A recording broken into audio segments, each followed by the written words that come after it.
Hello, hello, and welcome back to Two Chicks and a Horror Flick. My name is Felicia Connor. And I'm Tawny Ray. And tonight we are going to be talking about Friday the 13th, the original, the first one, Friday the 13th. But before we get into it, Tawny, what are you drinking? I'm drinking some Trulies. I have a black cherry, one of my favorite flavors. That's me. What are you drinking? Nice. I am drinking some bourbon whiskey right here in my little glass. And I'm trying this one. So everybody who shops at Costco, who lives where there's a Costco, it's the Kirkland brand, bottled in bond, Kentucky straight bourbon whiskey. Oh, okay. Yeah, it's really good. My husband bought this one. It's like a big bottle, right? And then he bought another one as well. It was the small batch from, I think, Kirkland Signature. And it's really good. It's a really good one. Yeah, and Costco, dude. I really feel like you cannot go wrong with Kirkland. Yeah. Right? Everything Kirkland is really, it's a really good brand. Yeah.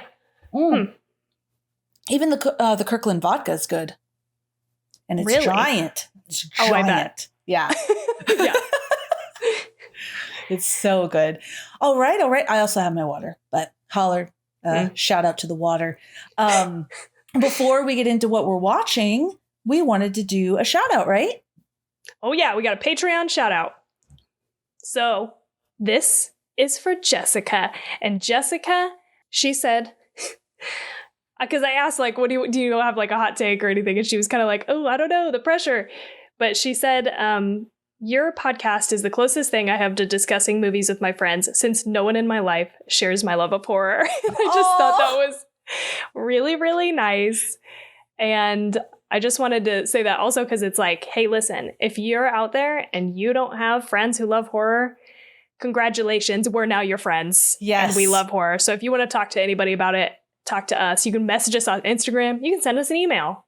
We're probably better at responding on Instagram, though, honestly. And the best place, if you want to... I was waiting. I was like... Yes. The best place to converse with us about all things horror is our Discord. So definitely go check out our Discord if you want to supplement with the friends who love horror. We're here for you.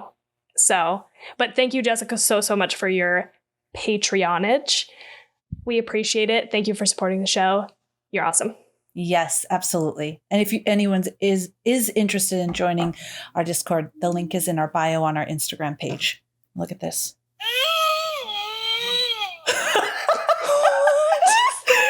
So I told you how I wanted to get a sound machine. What is it supposed to be? Oh my God, it's terrible. It is. That was supposed to be a wolf. Play it again. Okay, ready, everybody? It sounds like someone is dying. This is the first time I'm using it. I thought it was a cow. I thought it was a moo. So, maybe this isn't. It was only a few bucks. It was. So we went to the Spirit Halloween store, me and the kids, to get Halloween costumes for them. And they had a little sound machine. I was like, oh my God, I have to get this because I keep saying on the show, yeah, I'm probably not ever going to use this. No, there's got to be a good one. There's got to be a good one. Have you tried them all already? No, I haven't. So that was the guy screaming. This is like literally, I have no idea. It's like a black dot. So let's see. Oh, like a mummy, I think, like a coffin or a door or something. Oh, okay. What's this thing? Oh, that's legit. A little screaming person. That was a long one. That was a long one. It's like a flute. It's an owl. What the hell? This is a vampire, I think. I like that one. That's a cute one. A witch, I'm sure. I like that one too. That's a good laugh. Okay, witch and vampire. Music.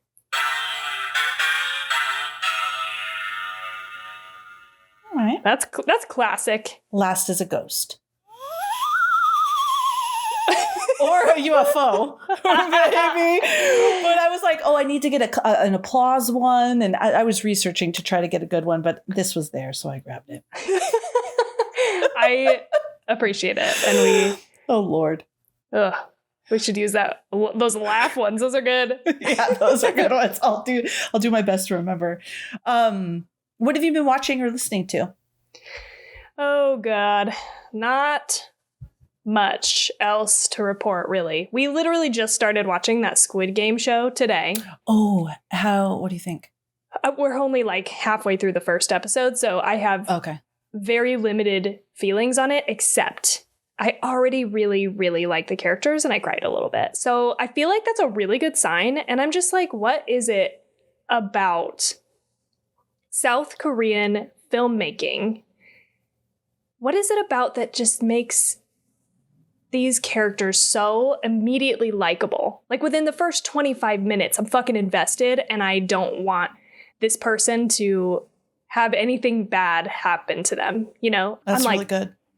Yeah. And it definitely, the guy from Train to Busan, the main actor, I'm sorry, I don't remember his name right now, but he's in it in the first 25 minutes of the first episode. So I don't know how extensive his part is in the entire show, but like everybody's talking about this and it's on track to be like one of the most viewed Netflix shows. So I was like, well, gotta check it out. Apparently it's really gory. I like that. So we'll see. Okay. I'll have to check it out too. TT is dying to watch it. And obviously I'm not going to let her, but she saw it on Netflix, like the picture, you know? It looks really fun and like kid-like. Yeah. And it's all pink and white, Squid Game. And then, you know, she plays Roblox. And they have a Squid Game Roblox game. Roblox has like just a bunch of different games under the Roblox umbrella that you log in and play. And they have a Squid Game one. And so she keeps asking me, please, Mom, please. I'm like, you're not like ever watching it. No. Like ever. So you don't need to ask me. But she'll go, Mom, can you just watch it and let me know if it's really as gory as you think? And I'm like, sure, I'll watch it at some point and I'll confirm that it is very gory. Okay. Yes. Oh, you know what else I watched that just reminded me of? I did watch all of Midnight Mass, which is the new Mike Flanagan show. Mm-hmm. And I liked it. I think have you started watching it at all? No. Mm-mm. There's something to it that I like. And then there's some parts that are pretty boring for me. So I watched the first like 2 episodes incredibly passively. Like I wasn't really paying much attention just because I was like doing other things. I was folding clothes, you know, whatever. And I like once there's like a definite point where it starts to get crazy. And then I was like, oh, okay, what's happening? I think I really like this. And it was interesting. I think there was some good stuff to look out for. So I recommend watching it. But, okay. Midnight Mass. What's that on? Netflix. Okay, cool. Yeah. What about you? What have you been watching, listening to? Let's see. Because I don't remember because we skipped that last episode. And by the way, thank you everybody for your really loving messages and everything about my uncle passing. I really appreciated it. And it made me feel very, very loved. So thank you. So I don't know if I mentioned this or not, but I finished The Haunting of Hill House and loved it. So just putting that out there for everybody. And, you know, I think we were talking to someone somewhere. I heard that as long as you go into is it Bly Manor? That one, not expecting it to be as good as The Haunting at Hill House, then you may like it. But then my middle daughter, my MD, I just call my MD and my OD will be, no, older daughter, that OD, that doesn't sound good. But anyways, my middle daughter, she liked it more. Yeah. Than Hill House. I think they're just really different. You have to treat them as very different shows because there are parts of the second season that I actually like more than the first. But there's stuff about the first season that I really, really like. It's hard not to compare them because they're both Mike Flanagan. They're both haunting focused, right? Especially in a house. Like, you know what I mean? It's like a group of people in a house. So it's hard not to compare them, but I recommend checking it out because it's good for different reasons, I think. Okay, cool. I will do that. And then Midnight Mass is another like whole different thing. It's like, it's also really good for other reasons. So. Okay, so I'll watch those. And then I just had nicknames. So we have TT, we have MD for middle daughter, and let's do OG for oldest girl. There we go. I like it. So, original gangster. Me and my OG She came down from college to be with me last Saturday because I was feeling pretty down, and we binged watched powerful ass women movies. We watched The Messenger about Joan of Arc. We watched The Duchess about, I forgot her name. And we watched Elizabeth, which is one of my favorites, with Cate Blanchett, about, the Queen Elizabeth the First, the Virgin Queen. Was fucking badass. And we just it was all badass. We felt super badass warrior women after watching it. Yeah. That's awesome. You know what we did never talk about on the podcast? This was weeks ago, but I did tell Felicia to watch the movie About Time. I don't think we talked about this. Fuck. And God, so I just want you to tell everybody else to watch it. Okay, guys, you got to watch this movie. It was so fucking beautiful, so well acted. The subject matter, the theme of it, it was a brilliant movie. Me and my OG, we cried and cried. It was beautiful. So much so Steve has to see it, but I'm not brave enough to watch it yet. Yeah, totally. Literally, I haven't watched it either a second time. Saturday when we were watching these movies, I was talking to my OG and she said, has Steve watched it yet? And I was like, no, because I'm not brave enough to watch it again yet. And she's like, yeah, I feel you. And then I won't say it here, but I was like, because that one scene, and as I started talking about it, we both started bawling.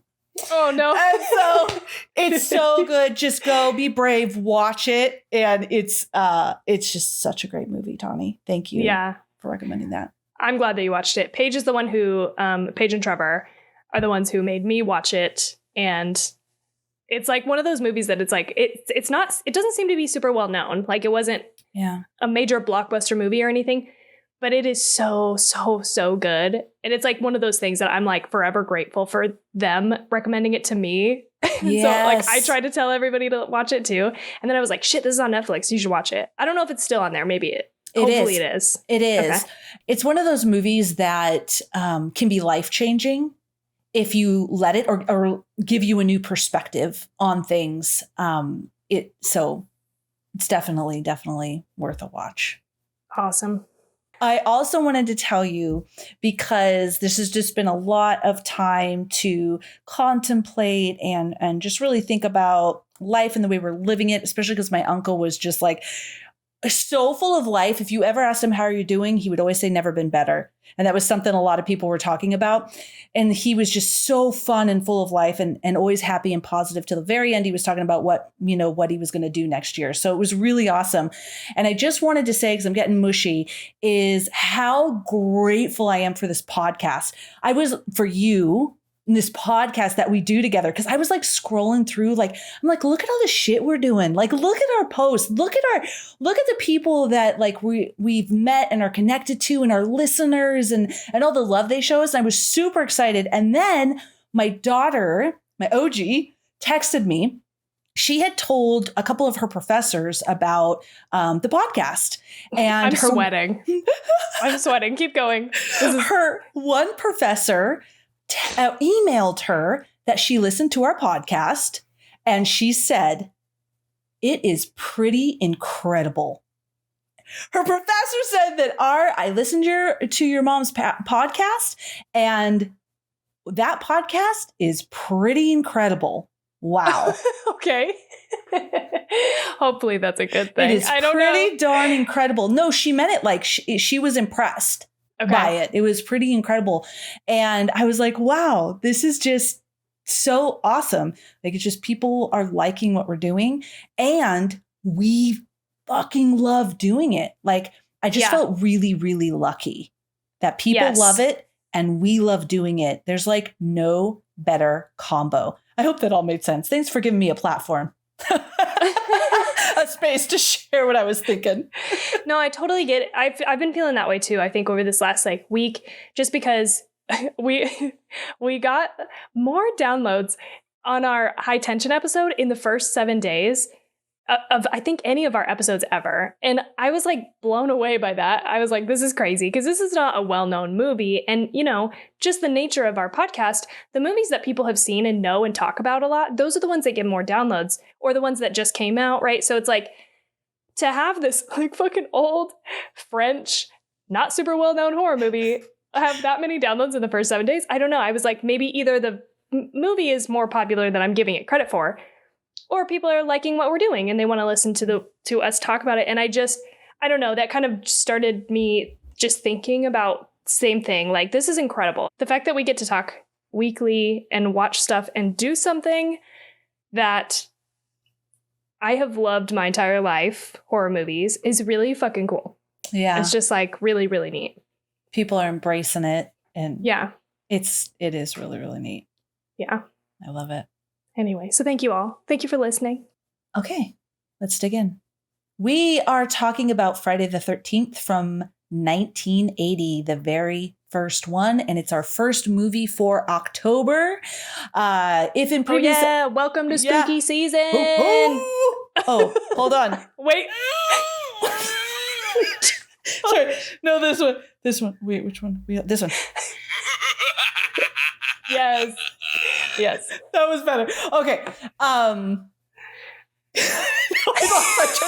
Okay. If you heard us in the past saying that we were going to do, or you saw any social media presence about doing A Nightmare on Elm Street first, we pushed that back a little bit. We're going to be joining the fabulous ladies of Rocks, Paper, Salt for A Nightmare on Elm Street next week. So Today is Today we are covering Friday the 13th. So surprise, but it's probably not a surprise because you literally clicked on the episode and that was the title. So, right. I watched it on Amazon Prime and so did Tawny. So that's where you can find it. The director was Sean S. Cunningham, and he also directed The Art of Marriage and House 2. He produced some stuff too, but I didn't write it down.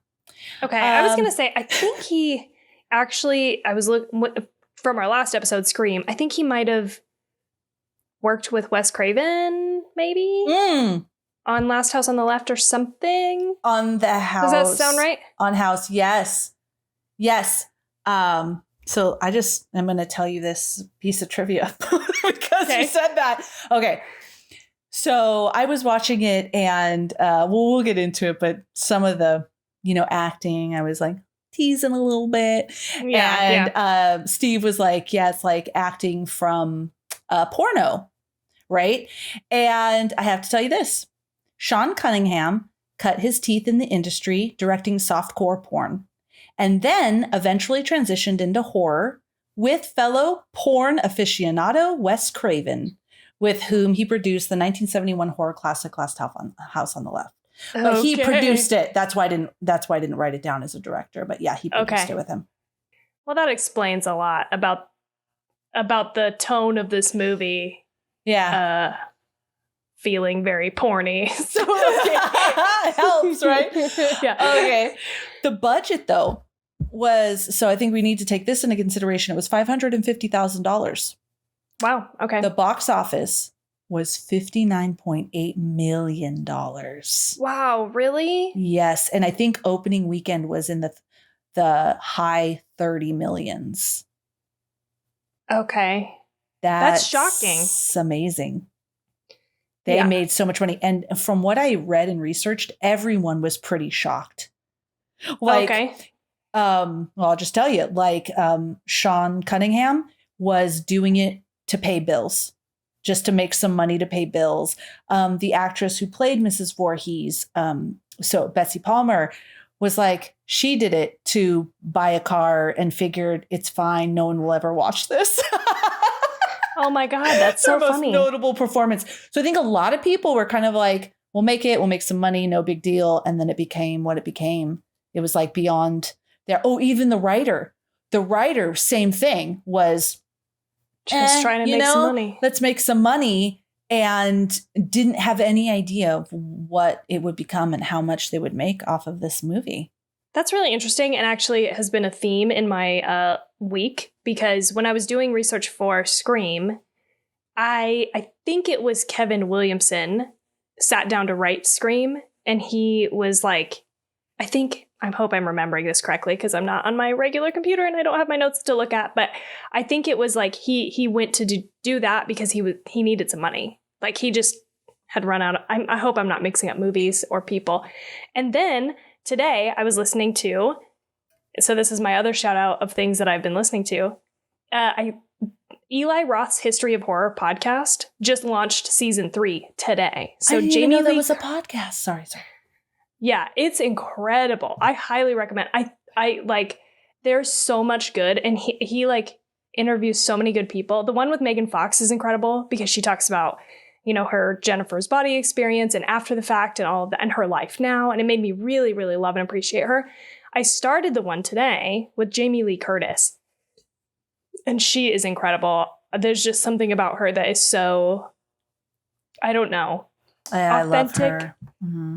and nice and like just genuine. She's so like, I like how she has just like, but listening to this podcast made me feel a little bit differently, but I kind of thought at first, like, I'm glad that she's just dove right into this Halloween fame.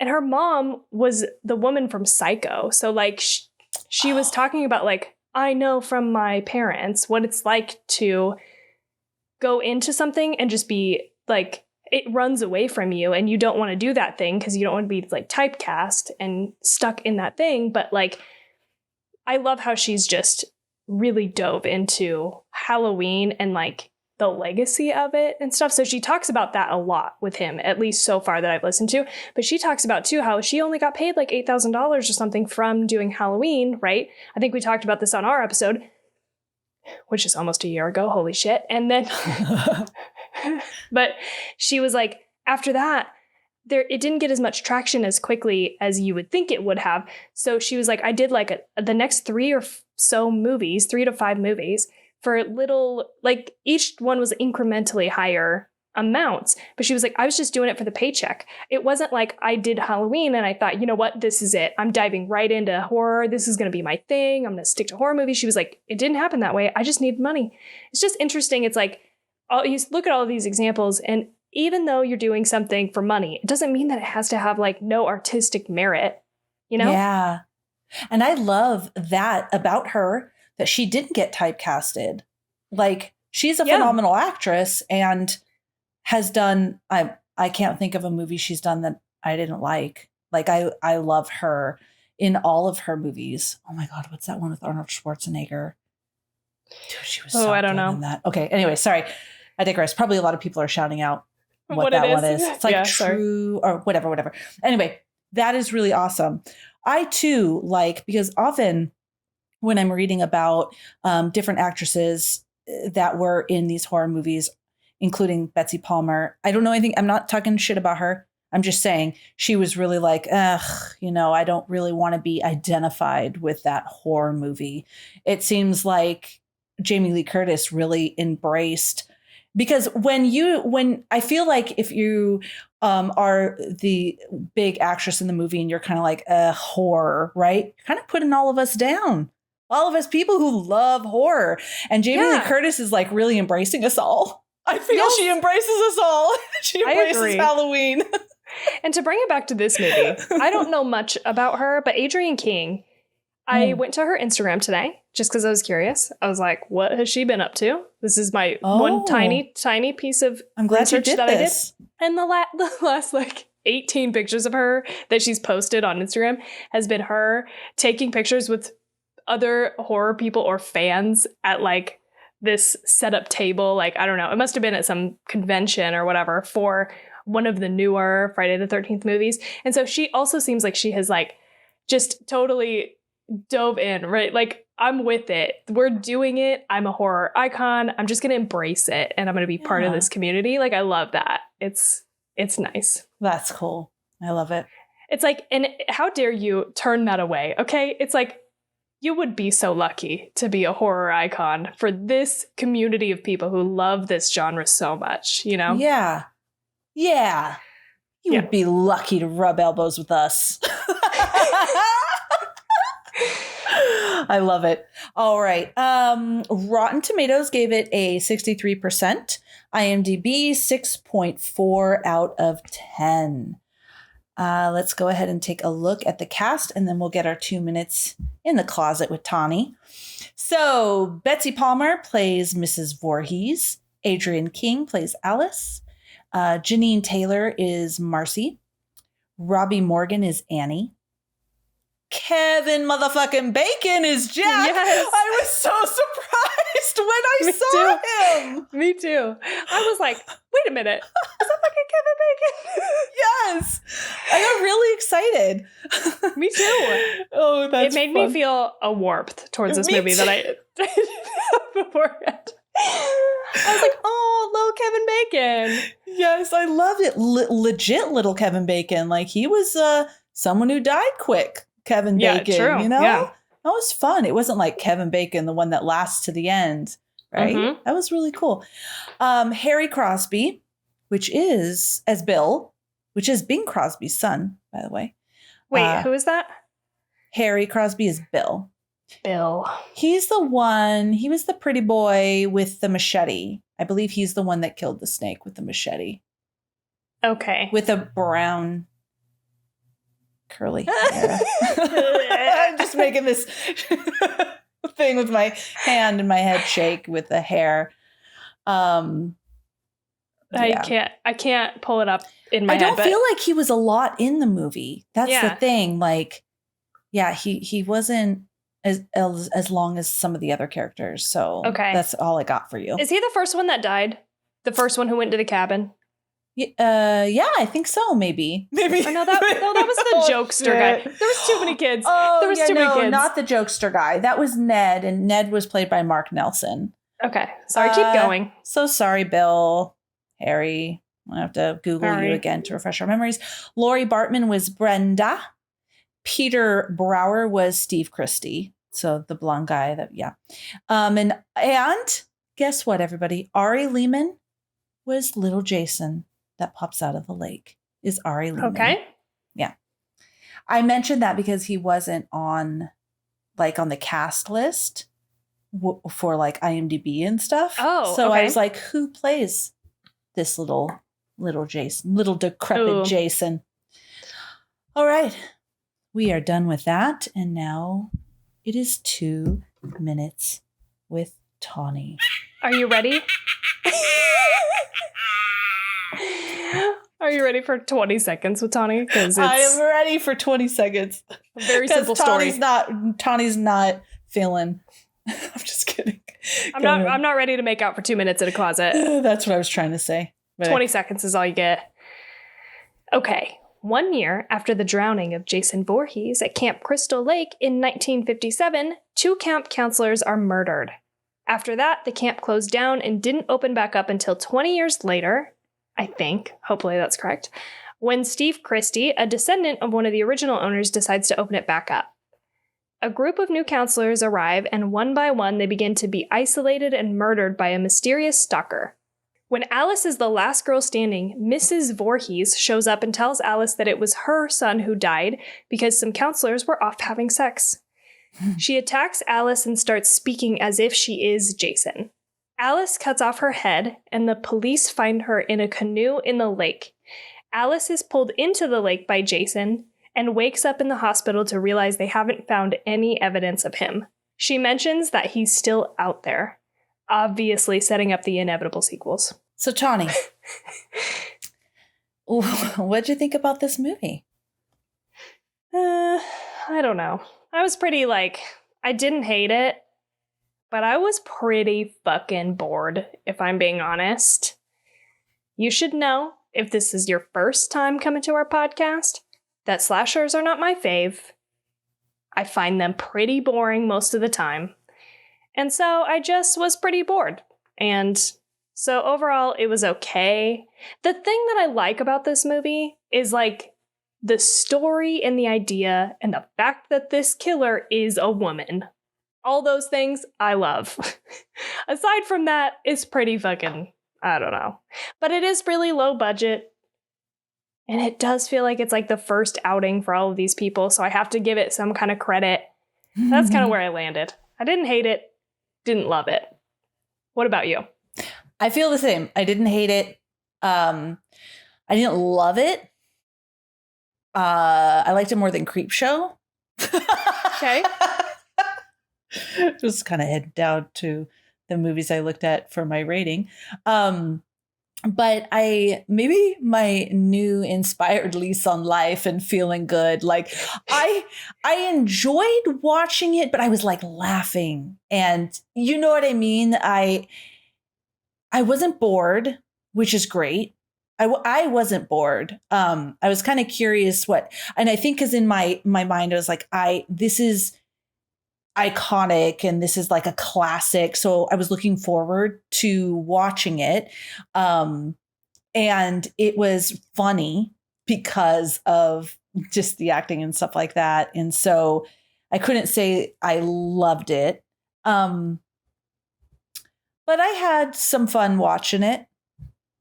Okay. There were some things I liked, and I should say Tom Savini was yes. I should have mentioned that, but I mentioned it now, so it's fine. So he was one of the first crew members actually on board for this film, and I did like some of the graphics, like the kills. And my husband mentioned something that I didn't really think about, and he's like, I liked Friday the 13th because of some of the gore, some of the kills that you don't see in like Halloween.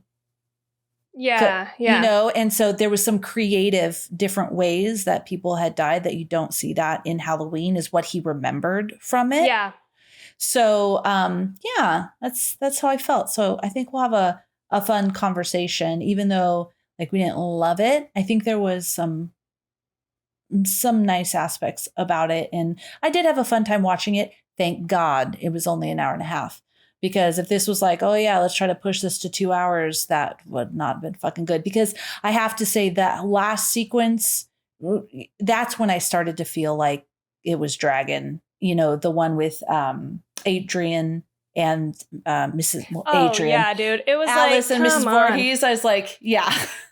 Yeah, totally. Let's speed this along. So, and it was so, maybe, you know what? I mean, this is going to make me sound terrible, but like maybe I would have a different feeling on it if I had been drinking while I was watching it. Like it would have been funnier or something. Because I couldn't even it wasn't even really that funny to me. Like I was I was just like, oh, okay, you know?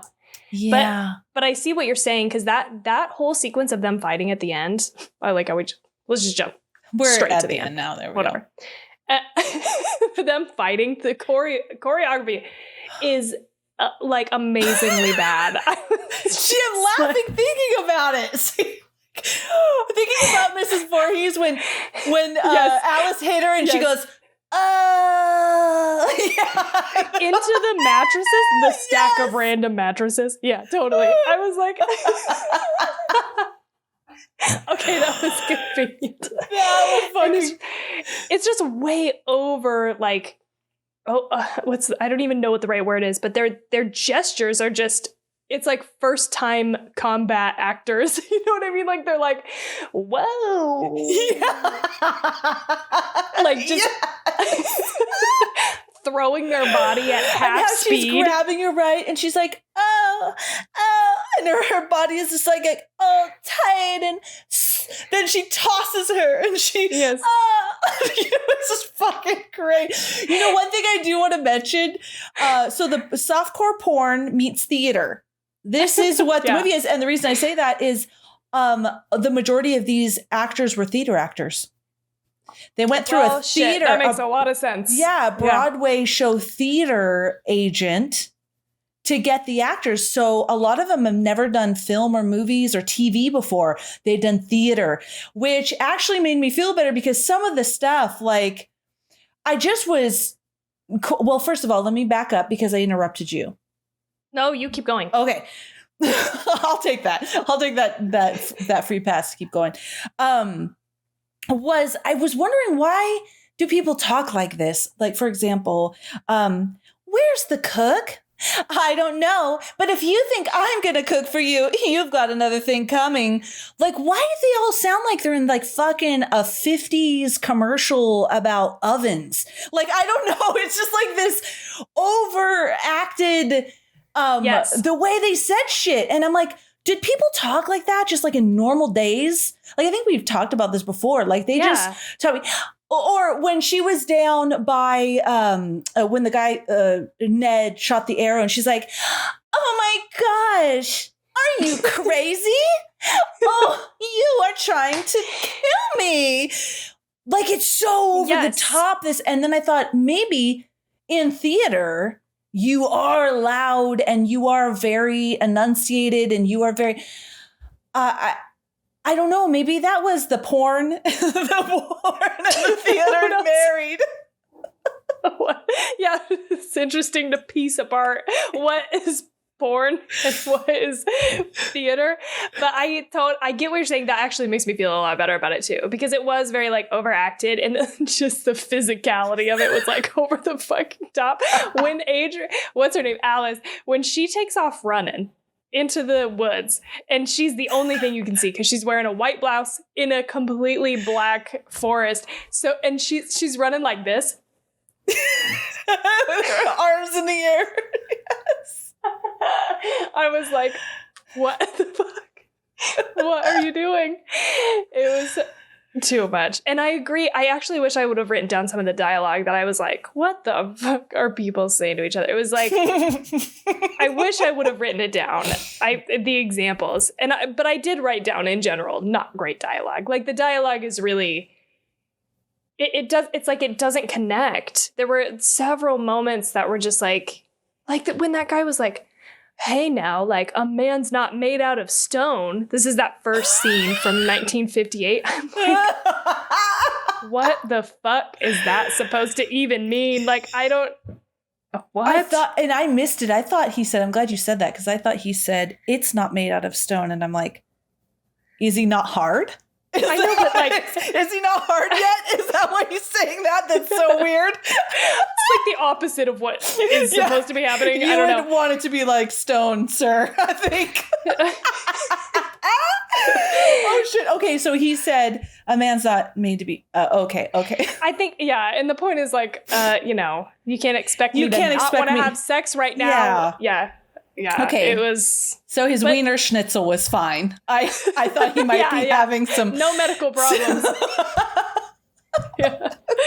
I'm going to look up. I need to know. I'm going to look up some of these quotes. Yes, look up these quotes. I wanted to say, like, right off the bat, Annie, right? The girl who was hitchhiking. I love her hair. I loved her hair. She's super cute, but fuck, she is smiling. Like, yeah, I know. I was like, put your fucking teeth away. Put them away. Hi, I'm here. I'm so happy. I'm happy. And then, like, when he drops her off and she's like, "Thank you." And there's just the shot of her putting on her backpack and walking up the road, and she's smiling like she is so fucking happy. Like, yes, if you guys aren't watching YouTube, Tony's just like fucking grin. Like, she is very fucking excited to be a cook at this camp. Yes. Great hair. Okay, this is a great example. Actually, because this just reminded me of a quote. When she's in the car with the guy, and he's like trying to tell her, "Don't go to this fucking camp." And she's like, "I've always loved kids, but I've always liked working with children. I don't understand why people call them kids. It makes them sound like a bunch of goats." I was like, wait a minute, bitch. Wait a minute. Did you grow up on a farm? That's the only way that you would associate kid with a goat over children. Like, I was like, that was a weird line. That was one of those examples that I was just like, what are you even talking about? I don't know. No, yeah, that was, yeah, absolutely. There was one thing, I didn't write it down, so if I misquote, I'm sorry. But I was a little confused because they did mention that there was a writer for this, right, that wrote the script. But then there was another piece that said some of the lines, I guess, were not written out. So this is what was confusing to me. I wasn't clear if they started filming before the script was done or what, but they did say that for the actors, when they didn't have a script, they were directed to just say what you think someone would say in this situation. So one of the things, and I was looking because honestly, all their names blend together. So I'm trying to remember who was, oh, here she is. This is the girl. What is her name? She was Kevin Bacon's girlfriend. Which one was she? Marcy. Okay. Marcy. That's what I'm mixing them up. So Marcy was when she was in the bathroom and she says this bizarre quote to herself, like, yeah, beautiful, blah, blah, blah. She says something. It was from like, I believe it was either Katharine Hepburn or Audrey Hepburn movie. And I'd wondered if that was something because she's a theater actress that, you know what I mean? Because it was I don't know, it was just bizarre. But I do have to say this. So I was watching Okay, go. Okay, sorry. No. You go. Keep going. All I was going to say is I was watching this on my laptop with my earpods out in the living room. And my husband was out there in the little one. And I started laughing out loud and looked around and everyone was looking at me. And it was this scene where she is in the shower room and she turns around and there is the killer. Yeah. And she literally, this is what she just fucking gives up on life. Because the next scene is her screaming and she just is like, and her eyes are closed, just kind of like, okay, do it, I guess. You know, it's just fun. I laughed so hard. Like, it was fucking, oh, you're there. I guess it's my time. It was like the most fucking absurd. It was fucking absurd. I've lived a good life. Yeah, I've lived a good life. Oh, shit, you got me. That was real dumb. I was like, what is she doing? Totally. That makes so much sense what you just said. Them, like, if they didn't have a script, it's like, just say whatever you would say in this moment. And they're all theater actors and I mean, like, I'm just saying this about theater kids. Oh, we know. They know. quote shit about from other shit constantly. We saw the Poughkeepsie tapes and the fucking serial killer and how dramatic he is, you know? Oh, like, yes. He's a theater actor, right? And this fucking, we love you guys. We love Broadway. We love theater. We're just saying, right? You all know this about yourselves. Come on. Come on. Yeah, so that makes a lot of sense. That they're like ad-libbing, and their version of ad-libbing is like, what would I say? Because I did think there's actually an insane amount of quotes from other like pop culture references in the first like third of this movie. Yeah. Like it happens like a lot of times. And that must be what it is like they don't know what else to say. So they're just going to like what they would normally say. And it's like just acting like other people who are acting. Yeah.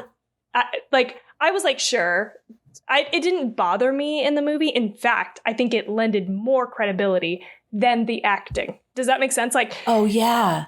It was like, okay, this is at least what real people would do, is pretend, you know what I mean? Like you say quotes and stuff to people all the time about like pop culture references. So I liked that part. That actually was probably some of the most grounded acting, in my opinion, because everything else was just like, what are you talking about? What are you saying? I think it was this overacting from theater. And when I say that, I mean it because you need to be loud and you need to have people in the back of the theater see you and understand what's going on. So you have that aspect of it and not having any of the background for the film and television, all of that. Also being wicked smart in your theater acting genre by having these quotes, but also like all of it together. And then also having, a porn director. I'm just kidding. He'd probably hate me, but he could come on to our podcast and tell me how much he hates that I said that, but all wrapped together. Yeah. I'm looking up these quotes right now, and the whole scene of them playing Monopoly was weird and rough. And I'm like, okay, first of all, who's in here playing strip Monopoly? This is that porn director thing coming in, I think. It's like, okay, this just doesn't make any sense. But like the whole dialogue between them, I mean, through the entire movie is pretty bad. But this specifically, so Alice says, Baltic Avenue. Bill says, no one ever lands on Baltic Avenue. Alice says, I think it's a pretty color. I'll buy it. It's like, and then Alice says, ha, Baltic Avenue, you owe me one boot, because he lands on it. Brenda says, Alice draws first blood. And then Bill says, that's a terrible way to talk about my feet. There were just like several moments where I was like, what are you even trying to say? Yes. What? What the hell? And all with that tone of, yeah, like what you're saying. Like, it's like, oh, Tawny, you are quite the cat's pajamas. Just like, I don't know, this bizarre way that people wouldn't talk. And just that scene you're talking about, the clear, I just want the girl to be naked because, no, like worries, like whatever. Okay. So let me retract. So this scene particularly because the one girl, I'm forgetting her name. I think it's Brenda. She's just in her bra and panties. And she is going to go check she left her windows open in the cabin and it's storming. She's going to go check her windows. So maybe she is being like, I'm going to just be in my panties with my raincoat and be like, hoo-hoo, that's fine, whatever. But no, that's not the case. I better go. We'll pick up this game tomorrow. So we're done with the game. So you're not coming back to strip more. You're done with the game. But she still goes out in a raincoat and her bra and underwear. Like, and you know what? Ridiculous. I could have gotten on board with that. I could have. Because I was like, you know what? What's the point of putting on your clothes if they're just going to get soaked in the rain, But that would have only made sense if she had tucked the clothes under the poncho. And I don't think she did that. Brought the clothes with her. She didn't. She didn't bring any? I thought she took them. Oh, maybe I'm not gonna swear by it because I don't remember exactly. I didn't think so. I thought she just put her coat on and left, and then she went all the way to her room, and then went all the way to the bathroom with her bra and panties to brush her teeth and everything like that. And then she had stuff with her, but maybe she did. I don't remember for sure. Like the one where Kevin Bacon and his girlfriend had sex. Which was a better sex scene than the one that we opened with, let's say. That was way better. I thought it was kind of funny, the butt, the man's butt and the hand. The man's butt and the hand. That's all you could see is the butt cheeks in the hand. I thought that was funny, but that was good. So they had like this romantic-y sex thing and she had to go potty. I buy that. Oh, look at me. I'm being sexy. I'm going to go to the potty in just my raincoat and then I'm going to come back and we're going to get in bed together. I bought that whole thing of why she would go to the bathroom in just her panties and her raincoat. But I didn't with the girl who was pretty much done for the day. And she was like fucking in a pretty closed up Puritan nightgown, which by the way, it's totally fine that it was a Puritan nightgown because I was like, okay, she is warm and she is cozy. Yeah. Totally. Yeah, it's all over the place, I think, as far as that goes. All over the place. Even that scene with Adrian and Mr. Christie. Oh, yeah. They were in a relationship. They are in a relationship. Or he is like a sexual harasser. I was really confused by that. Yeah. Weird. He was like, yeah, totally. I forgot about that. Until right now, as you're saying it. But as I was watching it, I was like, this is fucking weird. I couldn't get, I was like, yeah, are they dating? Are they not? Is she just like some random person who's here? And he's like, oh, you're really pretty. He's like, creepy. I think I read that it was supposed to allude to that they had been in a romantic relationship together. But to audiences, it came across as he was kind of a creep. Yeah. Almost like sexually harassing the girls. And because remember he even mentioned, and the boys maybe, because when he was in the diner, he goes, I got to get back to the cabin because they're babes in the woods in every sense of the word. Yeah, I did not pick up on that. Yeah. They're dumb. They can't do the shit. Virginal. And they're hot. Yeah. Okay. Weird. I don't even know what I'm talking about right now. But you know what? I don't even think they knew what they were acting about. I don't think so either. I can say the director had been quoted saying that the type of actors that he sought for the film were good-looking kids you might see in a Pepsi commercial.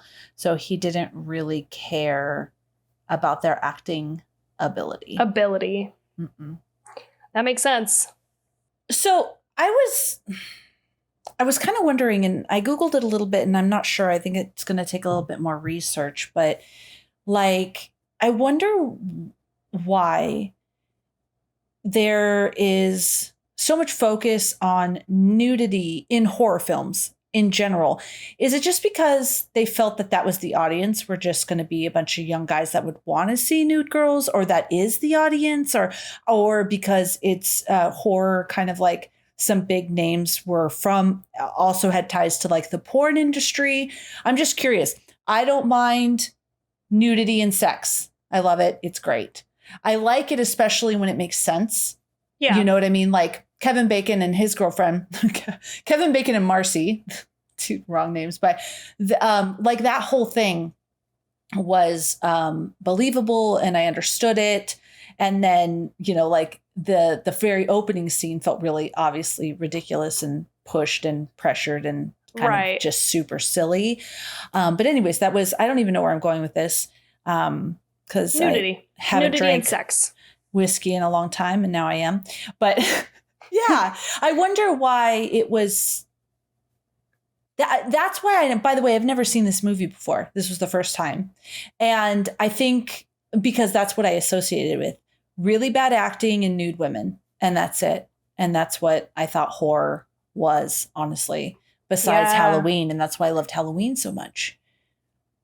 Totally. That's a very good question. And I do wonder, I feel like a lot of that is attributed to the fact that this director was a porn director. I feel like you kind of can't.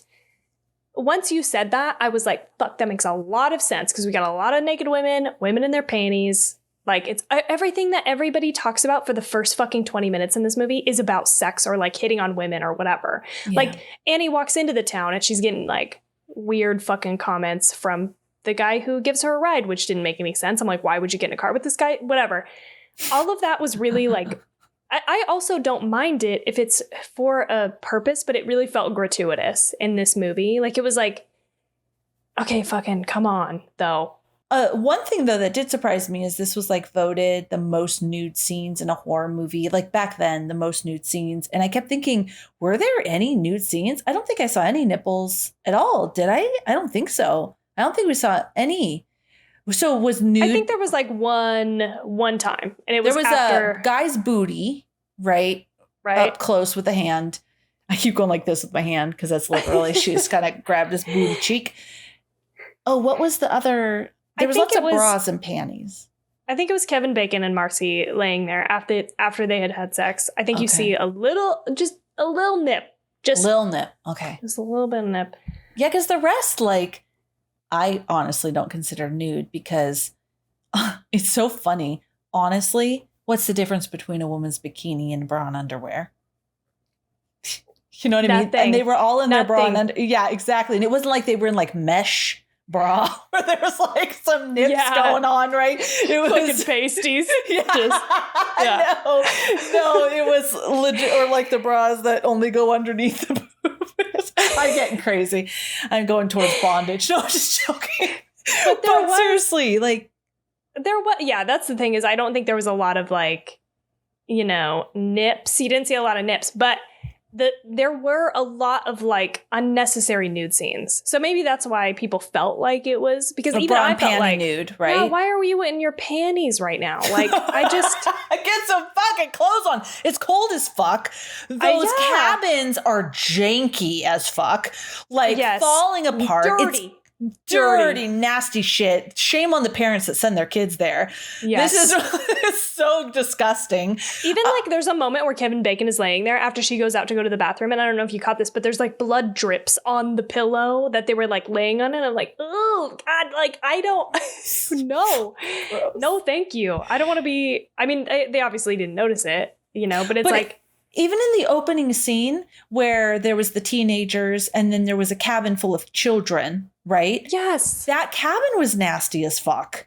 Yeah. Like it was gross. So, it was really broke down. And you're right. I'd buy it if it was hot as fuck. If it was like, you know, 99 degrees at night and it's like, okay, fuck, I just can't put any clothes on. I don't know, but I just don't. Yeah, it's exactly what you're saying. It's an excuse to put women in their bra and panties so that we can see them almost half naked, whatever you can get away with, and still put on the big screen, right? Yeah. And it's just, that's the only thought process. There's no like actual purpose for it. And I think that's what is annoying to me. It's like there really aren't that many nude scenes because no one's fully nude. But the amount of times that everybody's just trying to get the fuck naked, it's like, okay. And the amount of times people feel like just a raincoat will be fine. No, I'm nude. One actress I kind of did like a little. Hold on one second. Sorry, I should have had her name ready. Okay, was the one who played Brenda. So I thought the whole thing where he shot the arrow and she's like, oh my God, you are crazy. Like that. I was like, what is happening with this acting? But what I really liked, she was super fucking committed to, was when Ned was drowning, she was hauling ass down the pier and then she fucking dove in to save him. And that was like, it seems silly, but that one little snippet of her, when she ran out after the kid in her nightgown, I believed it. Because I saw her just fucking haul ass without thinking to save Ned, that I thought, okay, she hears this little kid going, help me, help me. She fucking just starts running out there. I mean, I think it would have been a natural to grab a raincoat, but I also believed it because of how she ran out in the beginning. So. Yeah, but why she would go back out. I liked her too, I think.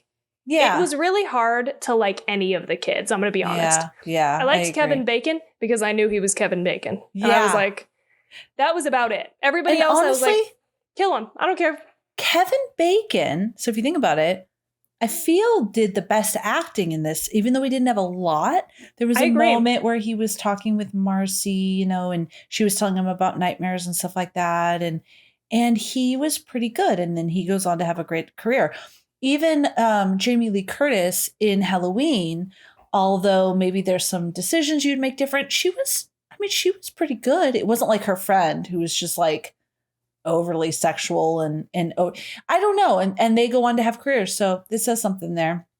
It's just the subtlety, because Kevin Bacon for sure is the most subtle, I think, of all the actors. Oh, yeah. Like everybody else is the theater actor way over the top, you know, and Kevin Bacon is just sort of, no, he's a fucking normal person. You know, he's just being a normal person. So again, one other thing about Sean Cunningham, he said, I wasn't looking for great actors. I want someone who looked good, seemed likable, could read fairly well, and worked cheap. Done. And you know what? It fucking worked, I guess. She got. Yeah. People. Yeah. I do have to say, I was very surprised, though, that there was no hockey mask. This is what I know, Jason, the hockey mask. And there was no, first of all, Jason, it's not Jason, it's his mom. And then there's not even a hockey stick on the wall. There's like nothing hockey related at all. And then I learned that Jason doesn't even get a hockey mask for another 2 films. Because I'm just surprised because I haven't seen these. And that's what I know Jason as. My freaking TT, she's 7. Yeah. If you show her hockey mask, she'd be like, oh, that's Jason. Yeah. Yeah. And he doesn't even have a mask. So I was just surprised about that. Did you know what was going to happen, though? Like plot wise? I did know it was his mom because... Why did I know that? I remember somebody in a conversation saying... and it was his mom, and it was in a conversation that I thought we were having with someone. I don't even remember where it was. Somebody mentioned about it being his mom, so that's why I knew. I don't think I don't think I would have known otherwise. But I did think that Jason was a bigger part of this movie. I didn't realize that he really was not the focus of this movie, really. I mean, I guess he was, because that's why she's crazy, but I had no idea. I also didn't realize that he was legit, I'm guessing, dead. So I mentioned it before. I really liked Halloween because I felt like Michael Myers was always killed, and I'm using air quotes because it was always believable why he lived. So he either wasn't killed or caught, or in later movies when he was shot, there was one, and I don't remember which one it was, where he was shot, but then you find out later that a man was taking care of him and helping him mend him back to health. So I always felt like, yeah, he had a lot of strength, but he wasn't dead. He didn't come back from the dead, which made it scary to me because he was a serial killer. So I didn't realize though that Jason was legit, I guess, like back from the dead. Like I guess so. She keeps saying her son, or is he just floating around and they're alive? Coming up for air every Coming up for every once in a while. So 2 minutes. What the fuck? Yeah, that makes no sense. I was also like, okay, because I also haven't seen this movie. I mean, I've seen scenes from it and I knew what was going to happen. I knew it was his mom, right? So none of that was a surprise. But I was thinking the entire time, how the fuck did they bring him back to be an actual killer throughout the rest of the sequels? I don't understand. It doesn't make any fucking sense because if he drowned, he's drowned. He's at the bottom of this fucking lake. I don't know. Like, I just was like, I can't see how we get there. And so then at the very end, when he comes up out of the water and grabs her, I was like, oh shit. But wait, that doesn't make any fucking sense. And then she wakes up in the hospital and I was like, okay, it's okay. It was a vision. It was just a dream. It was a bad dream. But no, I mean, apparently that's how somehow but I don't know what the connection is. And I was curious, but I didn't look it up because I didn't want to do any research. But I'm like, how the fuck does this become several sequels?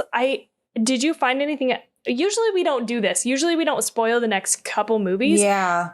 But I feel like these movies have been out long enough that if you don't know, we're not spoiling much. Let's see. Yeah, I didn't look that up just because it was a future movie. But although not the central character in the original movie, he is still the catalyst of the film's plot, right, Mrs. Voorhees. She blames the irresponsible counselors having sex all the time for her son's drowning. Jason's second appearance was in the sequel, Friday the 13th, Part 2. Revealed to be alive, an adult Jason exacts revenge on Alice for decapitating his mother. Oh, yeah, we have to talk about it. Oh, yeah.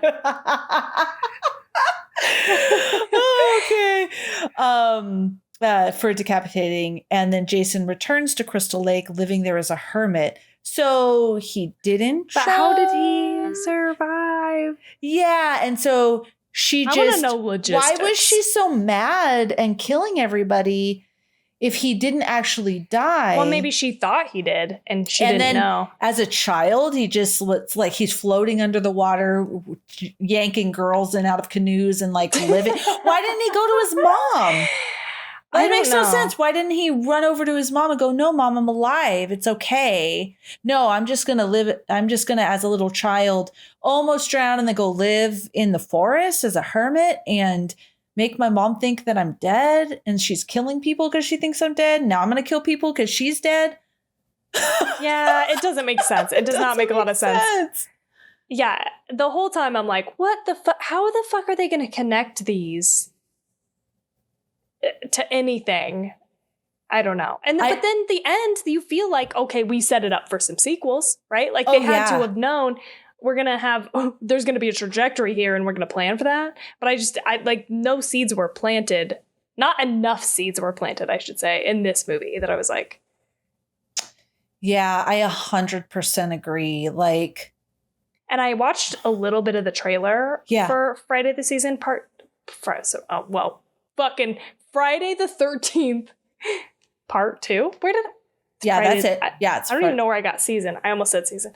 But I watched the trailer, a little bit of it, and it looks like it's her, Alice, goes home and is stalked by Jason. So it's like he's going to leave his lake, a house of whatever, and just go fucking try to kill her. I don't know.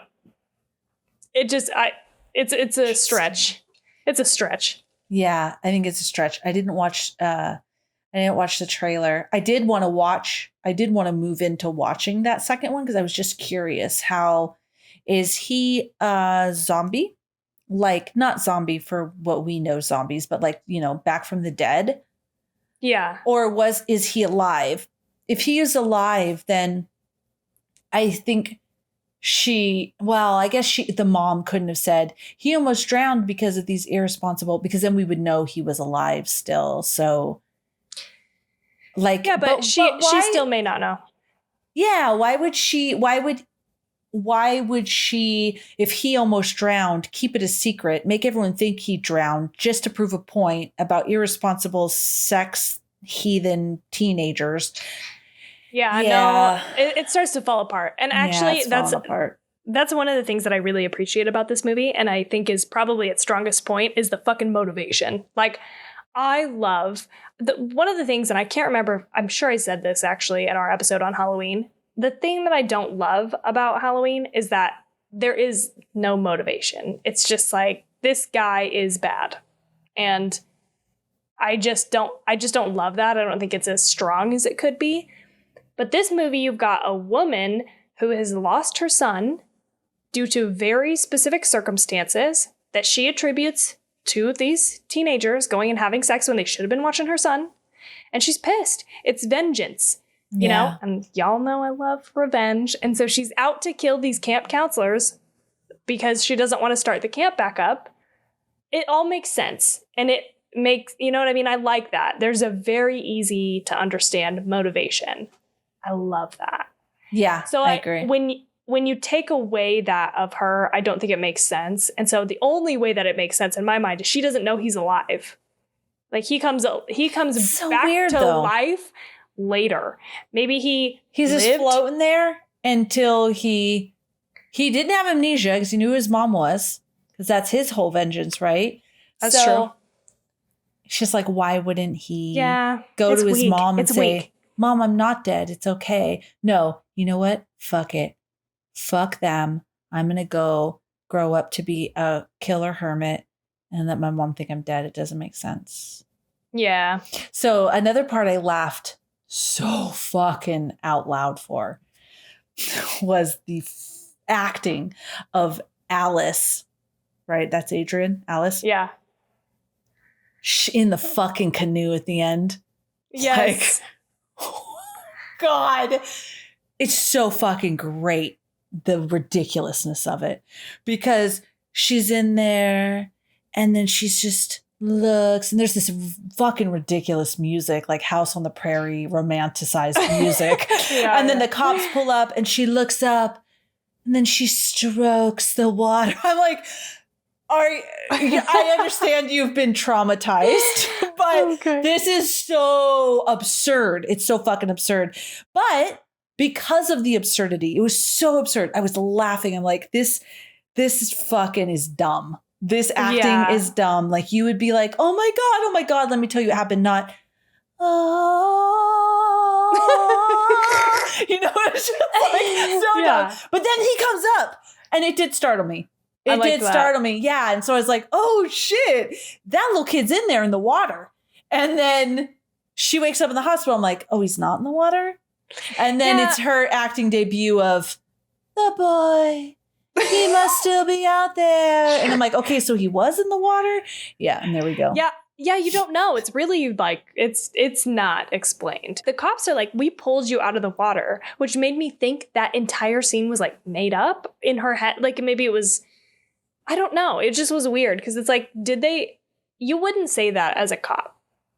You didn't see her get pulled into the fucking water by this tiny little kid dead body. Shut the fuck up. Because she was fucking like. Yeah, she's there. They see her. Yeah. Then she gets pulled in. Oh, we pulled you out of the water. Well, maybe from where they were on the shore, it looked like she had fallen in her Ariel Little Mermaid romanticized moments. Stroke in the water. And then maybe they thought, oh shit, her canoe flipped in this very still water. Maybe. It's just, it's not clear. And so I left the movie feeling like, I don't know if that was a vision or if it was actually what happened or what happened. Did they actually pull her out of the water? She fucking drowned and they had to give her CPR to save her. I don't know. Yeah, I walked away from it thinking that it happened. But I think the only reason I did was because there's 100,000 more of these movies. So yeah, otherwise you would be like, no way. Yeah, she must have been pulled in really by him. Yeah. And it's like, did he just live underwater for the last 20 years? He became a mermaid.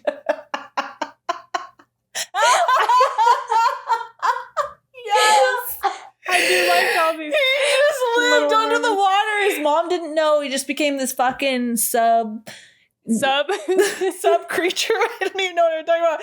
And he just decided, I'm here in the water. And that's why his mom thought he was dead. And then finally because she killed him, he was like, no, when he came out of the water. That's it. That's what happened. I can't be in the water any longer. I must avenge my mother. I will avenge thee. You know what? That anger propelled him to the surface. Yes. Oh, yeah. That must have been what happened. So I was hoping there would be more there because I had never seen, I think, A Nightmare on Elm Street or Friday the 13th for the reason I told you. I thought for why I didn't typically like slasher movies. But after we started the podcast, me and my husband took the girls and their friends down to like an Airbnb just to get away. And in the Airbnb, they had a bunch of different movies. I think I told you this. I'm not sure. And so we were looking at all the different movies and the kids wanted to watch Jason versus Freddy. Yeah. So I did see that movie. And I liked Jason in that. Like, I liked his character. I thought he was this big, strong, creepy guy because he didn't really talk and he was teased. And as a kid, and like, I thought there was just a lot there that I was like, oh shit, I want to see. I think that's why I was kind of excited to watch this movie, actually, because I wanted to see like what made him Jason. But I didn't get that in this movie, and that wasn't the plot line. But yeah. Yeah, I think that comes later. And I think it comes way later because it's like you said, the mask doesn't even get introduced until what, the third movie? Yeah. So you can't watch the second movie, at least now, for free anywhere. So I went to the third movie and I started it because I was like, I just wanted to know kind of how the progression went. But I only watched the first like 10 fucking minutes, dude, because I was just like, this is, I don't know. I just couldn't get on board. I was like, no. And I didn't see the mask. I saw a bag instead over the head. And it was like gory, but it was, so I liked that. In the first like few minutes, like you can tell they're doing like some kind of scene to just hook you. But I was like, I just can't get on board with this. It seems like it takes so long to get on board with the Jason plotline. I don't like that. Like, I don't know. Again, slashers are just like not my fave. But this is what I don't like about Jason and Michael, is that the motivations and the way that they just are as characters, they have no fucking personality. I think that's why I'm partial to Chucky from Child's Play and Freddy from A Nightmare on Elm Street, because they have personality. Even though they're the bad guy, there's some kind of supernatural reason why they are still alive, which I like. And they're just kind of funny and like self-aware. I mean, it'll be interesting to watch a Nightmare on Elm Street next week because I've never seen that one either. So that's another classic slasher. And, you know, who knows how the first one is versus the later ones that I actually watched. We'll have to see. But this movie just felt like a worse version of other movies that did it better. Like, I kept feeling like, oh, they're copying Black Christmas all the way through this movie, which we both loved. Right? I love that, yeah. It's like the POV and the like kills, and I just was like, the stalking, like I like all of that as a concept, but this just felt really like contrived. And maybe that only feels that way in hindsight, like maybe at the time it was really still fresh and fun. It must have been because of the box office numbers. But I was like, I've seen it done better, Well, I can tell you this. They admit, the director and producer, they admit that they were absolutely inspired by Halloween and riding on the coattails of the success of Halloween. They were taking things from Halloween and kind of putting it in their movie as well, just based on things that were successful. I didn't research what, but Halloween, to the point even where I think they said Bing Crosby's son, Harry Crosby. They chose, and one of the reasons they chose him is because of his celebrity father, just like Jamie Lee Curtis from Halloween had celebrity parents. So, and they were very open about that, yeah, absolutely. Something interesting too, which I think really lends a lot to the movie is they said that this was inspired both by Halloween, which was huge because it was a blockbuster slasher movie at the time, and Meatballs, a teen sex comedy set in a summer camp, which I don't know if you've seen Meatballs, but which had come out within a year and a half before. So you have this teen sex comedy and Halloween slasher. That was the inspiration. Okay. Teen sex comedy. Not my jam. Yeah, and see, I didn't mind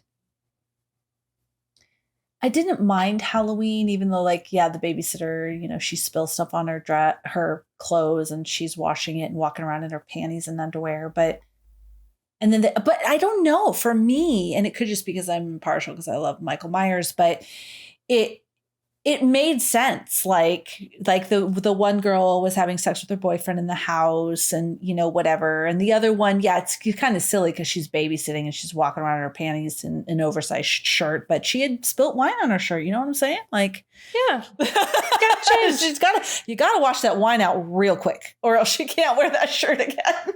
Yeah, it definitely doesn't feel as excessive. I mean, it's definitely we wanted to see naked girls vibe for sure. Yes. But yeah. I don't know. I do like, I have already said this, but I'm just going back to it. Do it. The end of the movie. I think the only thing that is worth watching for this movie is the end. The mom and her vengeance. Being a female slasher, like, I fucking like that. That's the saving grace. I did like how she came out and she was like calming the girl down. Then she went in and how she led into her anger. I liked that because if you were in that situation and she's like, obviously there's a lot. I wouldn't be like, yeah, let's go back into the house. I'd be like, we're getting the fucking car. I'm taking the car. Yeah. But let's just remove that. And she's, okay, I'm going to go in. And she goes in. And she starts to just talk about and then lead into it. I really liked all of that. I thought that was really good. I thought really good. I liked that. I thought that was good. It was okay. It was okay. It was good. And then there was like that whole, all of the fighting. It took forever. And sorry, that decapitation. I drank a lot of. I'm drinking whiskey. I didn't even drink a lot. Like, I just have this glass. This is my second glass. But I haven't drank in like a week, so it's making my cheeks warm. Cheeks on my face. The cheeks on my face. Maybe both. Oh, yeah, maybe. The decapitation scene. Oh, so good. This is the fucking sharpest machete. Even in the fucking Middle Ages, when they beheaded people with the axe, or even with the guillotine guys, sometimes they had to do it a few times because it didn't go all the way through. No, this machete is so fucking sharp that you just swing it and clean off. I thought that too. I was like, no fucking way. This is the one time that I laughed out loud because I was like, this is so outrageous. But I didn't hate it or by any means. I was like, sure. Because I kind of like this shit. I kind of like the over the top. Okay, yes. Cut off her head clean. Sure. Yes. And can I say, I liked how they really wanted you to, I feel that this was the case. They really wanted you to know that this woman had very masculine hands. Okay. I feel they were tying that shit up because throughout the movie, the killer had a very masculine hands, right? Just very like kind of strong, hairy, like just like what you would consider masculine hands throughout the whole thing. Then there's this woman, like this 50, 60-year-old woman who's the killer. Yeah. But when she's decapitated, there's a very long sequence of her decapitated head and then the hands going, no! If the hands could talk, right? No! Yes. Which probably you'd just be gripping. I don't know what you'd be doing if you're beheaded, but maybe you're going, no! and they were very hairy and masculine. I feel like, just in case, you guys, she has hairy and masculine hands. It's her. It's her, just so you know. But I really didn't hate it because I kind of liked the idea that you were decapitated so fast. Visually you see it happen so fast. Great. That you don't, like, the brain signals, I guess, to your body. Sure, I'm on board for this. That you don't have time enough to even realize your body doesn't have time enough to know that it's dead. So she went up to grab her head. This is one of the things that was true. Like, I don't know. I liked it because that's one of the first things you do when you get like an injury, right? Like when you get like a paper cut, you grab it, you touch it for no fucking reason. You knock your funny bone or your foot into the table. Why? You smash your foot into the table and you fucking grab it. It's like the worst thing to do. You're just putting more germs in whatever you're touching, but it's instinct. You go to touch it. So I liked that the hands came up and went to grab the face. I hear what you're saying, and that's so funny because it was like all the way through the movie, you're like, but these are man's hands. Though, yes. What I'm saying. I do like that, though. I do like, because there is an element of truth there, right? Where some more disturbing shit Felicia knows. But when they beheaded people, by the way, I learned this when I was in the 8th grade because I went to England with my parents and we went to the London dungeon. Oh, and fun. They talked about the guillotine and they literally had this whole thing with the guillotine and then the guillotine dropped and it sprayed you in the face, God. but this with water, but you didn't, dude. It's fucking dark. It was cool too, though, to go. It was crazy. So if you're in London, go to the London Dungeon if it's still open. But yeah, it sprayed you in the face because it was almost like you were the audience looking up at this guillotine. And by the way, this is just like a tangent, and I won't go deep into it, I promise. But me and Steve were talking about like if disturbing shit is inherent in people, because if you think about the Middle Ages, like people would go to these beheadings and be like, yeah, cut off their head, and they bring their kids and shit. Yeah. Like, you know what I mean? And I think like maybe religion and rules and politics has put boundaries on this is what's normal and this is what's not. But I think inside of us, there's some dark shit. Not that we're going to be killers, but there's something about it that is interesting. So anyways, tangent, but and in that whole thing with the guillotine, they talk about how it would drop and sometimes not be sharp enough. So they'd have to do it several times. Okay. The reason I'm saying that is because in this, it's just, yeah, that's right. This is why I was saying that is because, and they would say when it was really sharp and it would slice all the way through, that the eyes and stuff of the head would still look around and make movements and look at people because it was so like the nerves were still going into the brain, whatever the correct term is, going to make the body move. Yeah, firing. Yeah. Just like if you kill a fucking spider. If you kill a spider and you cut off the legs, like I did this the other day, not this surgically. Because Let me explain. You said that was like, oh shit. Tawny is like capturing spiders, cutting off their legs, killing them. Tell us. No, I just smashed it with my foot in my shoe, but it like stuck the spider's body to my shoe, but it left like 2 legs. You know what I mean? Like, so it just automatically PETA's severed. Gonna come after us. I know they hate us. PETA hates us. So I severed 2 legs on accident, but I could see the legs still like twitching. Your nerves are still going, so you're gonna try to grab your head. Didn't hate it. I liked it. I didn't hate it either. I thought the lingering on the hands made me then crazy. Go, oh, they're making a point. The practical effects, fucking amazing. Yes. So my favorite kill scene, I liked that one. My other favorite kill scene was Kevin Bacon, actually. I loved it too. Because I wasn't expecting it. And how the knife came up through the bed and he did a good job acting like he was being killed. I really liked that one. That was good. Me too. I think that one stood out for me too as probably my fave. But I also liked the slit throat one, The axe even looked good in the head. This is Tom Savini, right? That's fucking cranking this shit out. And they were good kills. Legend, Tom Savini. He's amazing. I mean, these were good kills. It looked good.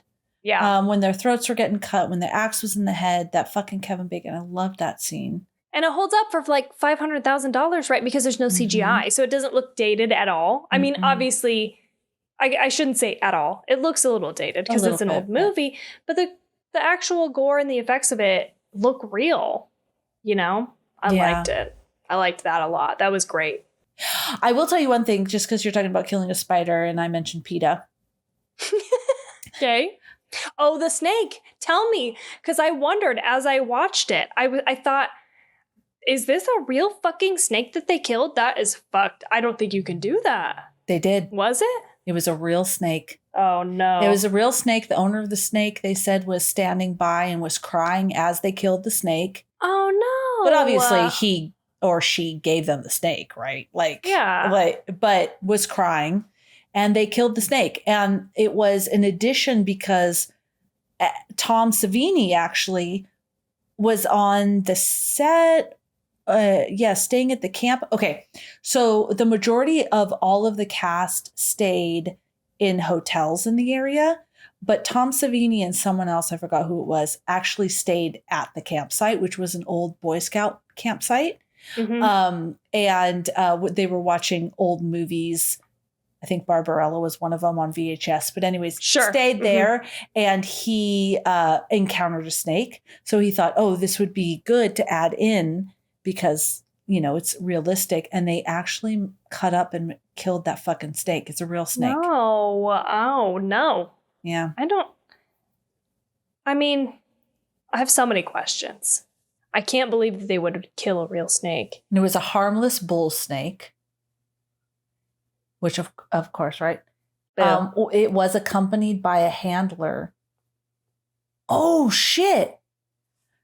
Newsflash. Are we ready? I'm ready.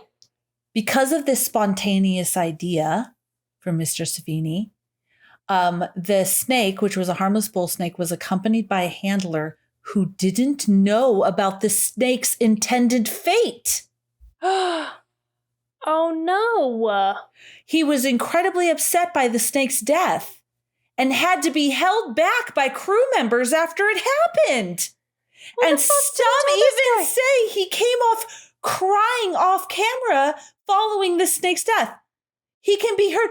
Holy shit. Some people say he can be heard crying off camera following the snake's death because he was unconsolable. That's fucked. And then Janine Taylor, who was Marcy, expressed regret over them killing the animal, even though she didn't deliver the fatal blow. Oh my God, everybody, this is a news flash on the podcast. It was to next level. That's scandalous. They didn't even fucking tell him, and then they started killing it. So they're like, hey, we need a snake for the movie. And he's like, fuck yeah, I will donate my snake for the movie. And then they fucking kill it? How did they not get sued, dude? Whoa. That's fucked up. That is really fucked up. Yeah. Breaking news on Two Chicks in a Horror Flick. That's fucking bullshit right there. And that's absolutely horrible. They must have had to pay him off or something. He just goes off the screen crying, and then they must have made him think like, you know, he really wouldn't be able to do anything about it, or I don't know. That's fucked. Wow. That's heavy. So, Tawny, what do you rate this movie? I think I'm going to give this movie a 2.75, which is rough. That's low. Yeah. That's under my I'd recommend watching it. The only other movie that I've given that score to is I Know You Did Last Summer. And I'm almost questioning, like, I don't know. I think I did. I liked them on the same level for different fucking reasons. Because like I said, I like the plot and the fact that this has a female killer in the end. I like that surprise. And I like the gore and the practical effects of it. Aside from that, it's pretty fucking bad.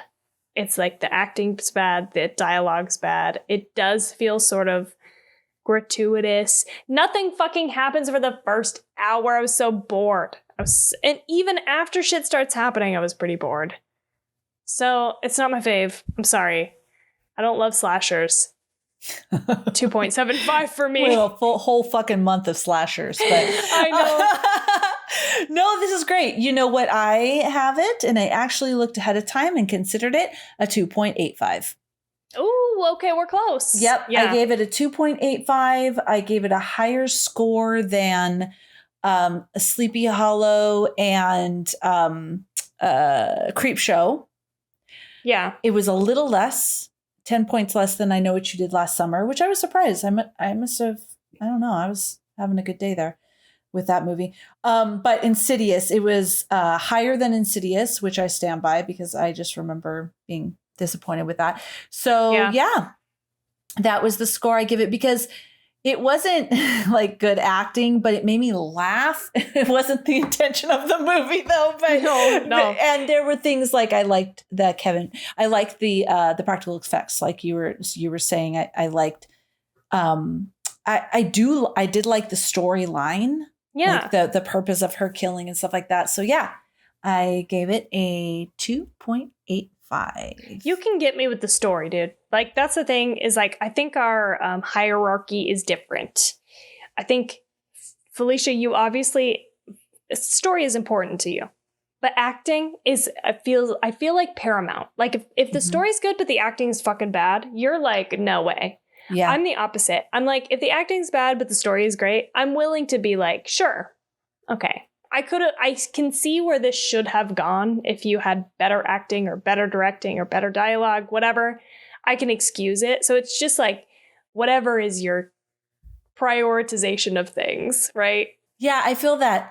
I completely feel that. I am just so fucking into that. Your acting is going to make it or break it. So it either needs to be so bad that I'm cracking up because I love to laugh.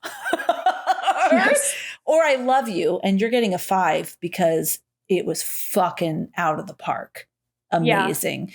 Even if the storyline isn't as cohesive. Yeah. Yeah. Yeah. You're right. You know me well. You know me well. Yeah. All right, everybody.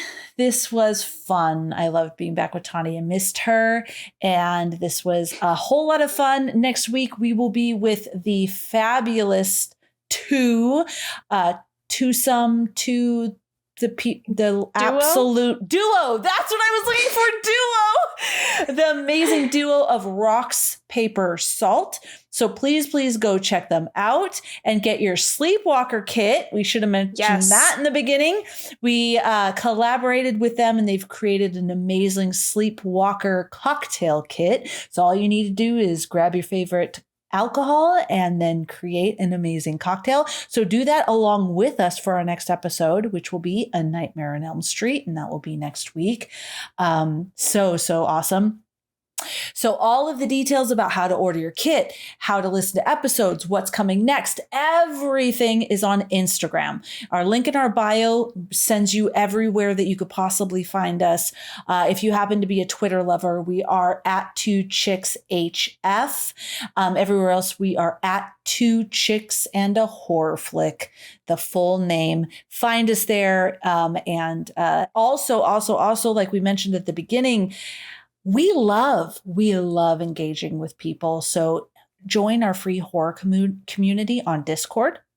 And we talk about things coming. We'll fucking talk about whatever you want to talk about. So join us there. And Tani, what else? You can also support the show by rating and reviewing us and subscribing or telling a friend, whatever you want to do. And we also have a merch store up. So if you go to a link on Instagram, you can go there. I think you covered most of it. So yeah. Oh, did I take some of your pieces away? What do you mean? I'm hurt by it. I'm sorry. I was trying to you know what? When we end, I'm always like, I left too much for Tani. Like I need to take some of that off her plate. And then I fucking took it all. Sorry. No, you're fine. But yeah, definitely get your Sleepwalker kit. We're super stoked about that. And I think that's it. Yeah, we're on YouTube if you want to look at us. Yeah. And there's a bell. You can subscribe. You'll know when there's new episodes. And you know, I've been watching a lot of YouTube and hearing them say this over and over again. But anyways, yeah, that's about it. Yeah. So anyway, we'll see you guys next week. And we hope you have such a good night. No nightmares.